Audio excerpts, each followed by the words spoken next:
Hello, this is the Provoked Prawn, and this is a video to compare the Razer Basilisk Ultimate with Logitech's G903 Lightspeed. Now, these are two mice that I have recently unboxed, and I'll link to those videos in the description, and they're interesting high-end mice from both companies that are expensive but also pretty nifty. They're also comparable in a number of different ways that include 11 programmable buttons, a customizable mouse wheel, wireless and wired connectivity options, and a pretty angry looking design. I recently compared the G903 Lightspeed with the Basilisk Ultimate, and I thought it was worth comparing the 903 as well. The 903 is slightly different, and you'll note why in a minute, but it's worth checking out. As I said, I have done unboxing videos, so if you're interested in either of those and want to see these mice in a bit more depth and focus specifically on them, please be sure to check out those videos.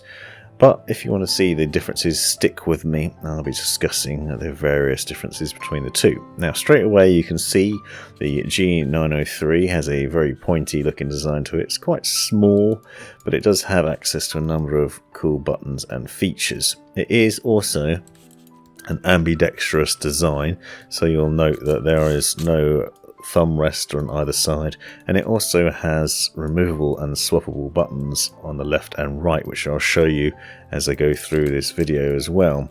There is also a G logo housing under there, and a profile switching button and power button I'll talk to you a bit more depth on a bit later on. The Basilisk Ultimate, by comparison, has a thumb rest on the left hand side, and it is very much intended to be used by right-handed gamers. You can see it also has textured grips on the sides, pointy angry looking design, and a micro USB connection. As I said, both these mice connect to your PC via micro USB or wireless dongle. You can play with them in wired or wireless mode. It is worth noting that the Basilisk Ultimate sports up to 100 hours of battery life, while the G903 only has a maximum of 32. You can see, as I said, that both mice have textured wheels. Both the mice wheels are also sideways clickable, which is one of the options in terms of number of programmable buttons. So you can see the little arrows here to let you know that's the case. As I said, they're also both wired and wireless, and you can see the Basilisk Ultimate comes with a little charging dock. Now, this charging dock is actually one of the highlights to the design of the Basilisk Ultimate in my mind. It has a nice rubberized tacky base to it, which means it sits on the desk nicely. It also has RGB lighting strip around the bottom of it, if that's your bag, so you can add some underglow to it. You'll note the charging pins as well as a USB port where you can plug in the USB dongle into the base itself and avoid having to use a port on your PC. The mouse then drops onto those pins for charging purposes when not in use, and it's a really convenient way to charge your mouse and not have to faff around with plugging cables in. Obviously you do have to plug the base in to your PC to get it charged, and you can plug the mouse in directly if you want to. Also has a braided cable, so it doesn't present any slipping or gripping issues on the desk, so it's great in that way. The G903 has this angry looking pronged micro USB cable. Again, plugs in for charging purposes. Now, there is no charging dock with the G903, however it is worth noting that you can purchase a power play mouse mat from Logitech, which basically allows the mouse to be constantly charging and therefore not need to be plugged in, so that is an option, though it is an additional purchase. Also comes with this little adapter which has a micro USB connection on it. You can use the standard micro USB cable to plug that in, and it basically acts as an extender for the dongle that you can see is plugged in at the other end. That means you can plug that in and leave that dongle on your desk, and then you can unplug the cable and plug it into your mouse when necessary. This is an alternative to plugging the mouse in to charge it and then unplugging it entirely and putting the cable away when you want to use it with the tiny wireless dongle. It's also a bit of a bonus if, like me, you often lose things, because the wireless dongle is very tiny and could easily be misplaced, but it also works to extend the range if your computer is just out of reach. The Basilisk Ultimate has a housing underneath for its wireless dongle, so if you want to take it with you somewhere, you can easily store the dongle and then you know where it is when you need it. As I said, you can also plug that dongle directly into the charging base, which is pretty neat because it means you don't have to plug the dongle into your PC and the charging base separately, taking up two different ports. You can make use of essentially what is a pass-through option on the charging base to then plug in the dongle and get that wireless connectivity option. You'll see underneath both these mice have a couple of buttons on them, and I'll talk to you in a bit more depth about them. The ones on the Basilisk Ultimate are particularly interesting. However, you will note the little G logo hatch on the bottom of the G903. This is similar to the G502. Opening that hatch essentially gives you access to a little area where you can then drop in some weights. Now, this is an additional 10-gram weight that you can add to the mouse. The mouse as standard is 110 grams, and then you can add in the extra 10 grams. Worth noting that if you're interested in lightweight mice, then the Basilisk Ultimate actually comes in at 107 grams without its cable, so it's slightly lighter. But if you want the option to customize the mouse a bit more and add in some extra weight, then you can do that with ease with the G903, which is pretty nifty. It doesn't have quite as many weights as the G502 though, which I covered separately in a different video, and I'm going to compare both those two mice as well if you want to see them side by side. See, both mice have PTFE slippy feet. The Basilisk Ultimate sports white ones, which is fairly unusual. You'll also note that the Basilisk Ultimate has a little resistance wheel that I'll talk to you in a bit more depth about in a second, as well as a profile switching button. Both mice have up to 5 different profiles that you can store on the mouse for different setups and customization options within the various softwares, so that allows you to customize it and then quickly click to switch between them. Pretty nifty.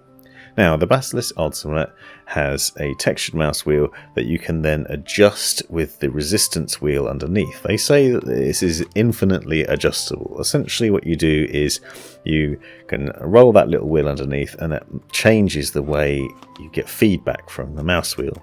Normally you can feel this clicking textured feedback to it that you can hear here in the background, and that's pretty standard on any mouse. But you can then roll the resistance wheel entirely the other way and reduce all the resistance and feedback that you get from the mouse wheel. It's then completely silent and very smooth in its action. Pretty nifty. Not something I've seen elsewhere, certainly not with that design anyway. And a nice way to again customize the mouse and get it the way you want it. It is pretty nifty. There's the power button and profile switching buttons too. Now, the G903 is slightly different. It too has a customizable scroll wheel. You just press that single button on top to switch between 2 different modes.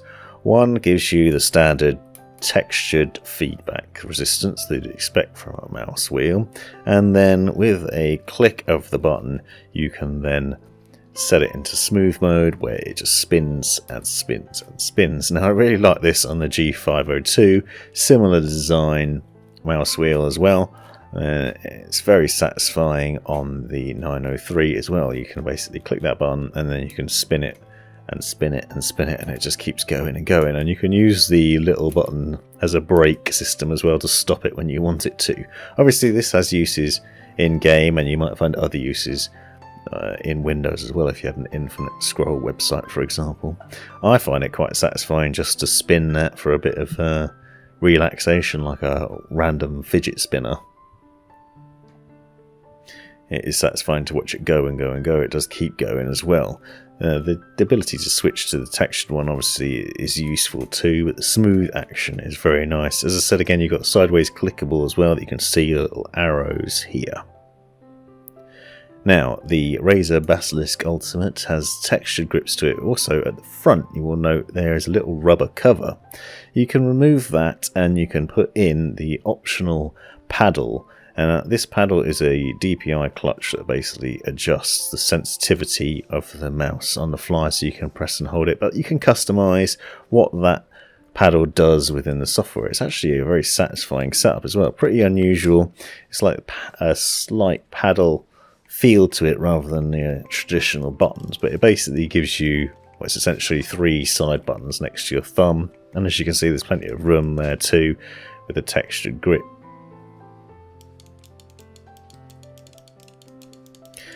This is a nice way to get multiple buttons quickly and easily accessible when you're gaming, and then you can obviously customize each of them within the Synapse software as well. Sideways clickable mouse wheel and the DPI switching buttons on the top allow for further customization, up to 11 different buttons that can be programmed until your heart's content. As I said, there's 5 profiles that you can switch between 2, so there's plenty of customization options there. The G903 by comparison has removable and customizable buttons on the sides, and this is on both sides as well. So you can see as standard it comes with a blanking plate on the right hand side.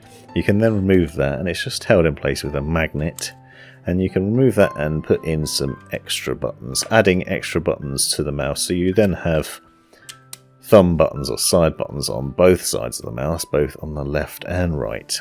So if you're a left-handed gamer, you could take off the ones on the left side and swap them for the right, or you could just remove them all, or you can have them all on. Now I tried it with them on both sides, and unfortunately I found that I was pressing the ones on the right by accident while using the mouse. I think that's because it's a bit narrow for my hand. It's not necessarily a problem because obviously you have the blanking plate and you can program the buttons within the software to work the way you want to. But it might be something worth considering if you are a large-handed gamer, or like me, you're a bit of a clumsy buffoon. You can see the design of it is quite nice though. It has a bit of a textured grip on the side, and then you can see the little magnets jutting out, and they really just pop in easily. It also has that neat little carrying case where you can put them all and store them so you don't lose them, because as you can imagine these buttons are pretty small, could easily be misplaced and lost, which would be a bit upsetting. But it's the addition of those buttons as well as the DPI switching button and other buttons that allow you to have the 11 in total. So there's plenty of options in both these mice for customizing the number of buttons and what they do. Now you can see that the Razer Basilisk Ultimate has a number of different RGB lighting zones. It has 14 customable lighting zones actually, and that's basically because they're split up along the side of the mouse and you can customize them individually within the software, which is absolutely nuts. In terms of RGB, the G903 doesn't have anywhere near as much. Only sports 2 lighting zones, one of which is the G logo that you can see here, and then the DPI buttons as well that allow you to change those. Those have RGB lighting on them too, so if you're into RGB lighting, then the Basilisk Ultimate is probably the one for you. Now it's worth noting that they differ in other ways too. The G903, for example, only has a max DPI of 12,000, where the Basilisk Ultimate has 20,000 as its max DPI, which by the way is absolutely insane. You can adjust those DPI levels within the software. 20,000 is just far too high from my point of view, and probably a bit pointless to have it in there. However, it is another interesting highlight. As I said, the battery life on the Basilisk Ultimate is meant to last considerably longer too, topping out at 100 hours, whereas it's 32 hours on the G903. Both of them are going to vary depending on use, and also the lighting will obviously negatively impact it. I do like the fact that the Basilisk Ultimate has that charging dock for convenience sake, and it's really easy to drop in there when you're not in use to charge it. However, like I said, you can use the power play system from Logitech to basically keep the G903 constantly juiced up and ready to go. Both mice are very comparable in size and accuracy and use. They're very nice with their angled design to them. I do prefer the Basilisk Ultimate, I think, because of the design of the thumb rest. But I like the customization and the fact that you can have buttons on both sides of the G903. Once you can get used to that, it gives you access to a lot of buttons easily with multiple fingers, and I just think it's going to be fantastic. Don't forget to check out the description for the full specifications. Let me know if you have any questions in the comments. Thanks for watching. This has been the Provoked Prawn. Hope you found this video useful, interesting or hilarious. Be sure to subscribe and check out these other videos, as well as taking a look in the description for links and other information you might find useful. Let me know in the comments if you have any questions or anything you'd like to see extra about this, and have a great life.